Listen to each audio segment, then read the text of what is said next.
hotbox foods. Yan po, i-open natin, tatanggalin na po natin sa lalagyan. Yan po yung ating foods for today. I-demonstrate lang natin kung paano natin iinitin to sa loob ng box. So yan, tanggalin natin yung dahon. Yan po yung laman niya, merong rice, chicken teriyaki, and then yung veggies. Then balik lang natin ulit yung dahon at saka takluban. Then hilahin lang natin yung tali. After 15 minutes, iinit na yan.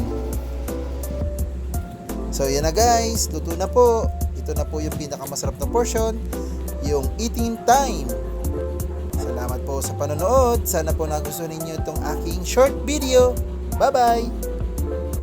Guys, isingit ko lang po, ito po yung nagsisilbing apoy para uminit yung pagkain na nasa loob ng hotbox. Hindi ko po kasi naipakita kanina, kaya ngayon ko lang po naisingit. Yan po yung pinaka apoy niya.